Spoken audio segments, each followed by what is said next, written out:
वशीकरण। दुनिया में अधिकांश पति अपनी पति के वश में ही होते हैं।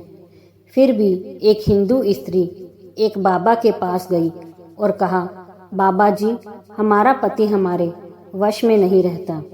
आप कुछ दुआ ताबीज कर दें ताकि वह हमारे वश में रहा करे।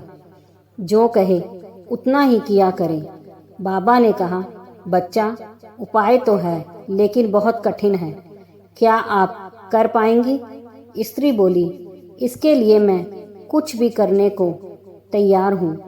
बाबा ने कहा, बेटी, इसका जो ताबीज बनेगा उसमें शेर के मूंछ के बाल की आवश्यकता है। उस ताबीज से तुम्हारा पति पूरी तरह से तुम्हारे वश में हो जाएगा। यह मेरी गारंटी है। स्त्री ने कहा, बाबा, शेर की मूंछ का बाल मैं कैसे ला पाऊंगी? बाबा ने कहा, यह तुम्हारी समस्या है कि कैसे लाओगी। इसके बिना कुछ नहीं होना। स्त्री ने कहा, ठीक है, कोशिश करती हूँ। अब वह रोज जंगल जाने लगी। शेर को देखकर डर के मारे लौट आती। फिर वह शेर की गतिविधि पर नजर रखने लगी। उसने देखा शेर को मांस बहुत पसंद है। अब वह कुछ मांस लेकर जाती और दूर से शेर के सामने डाल देती। धीरे धीरे यही क्रम चलता रहा। अब वह शेर के करीब धीरे धीरे जाने लगी और शेर उसे देखता रहता और मांस खाता रहता।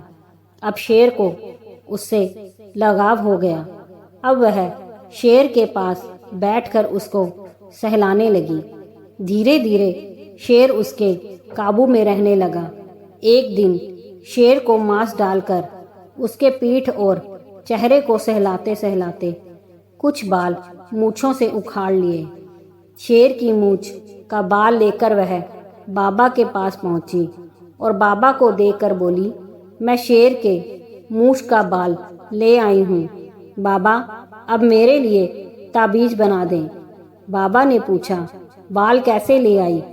पूरा किस्सा बताओ। सुनने के बाद बाबा ने जलती धूनी में वह बाल आग में डाल दिया।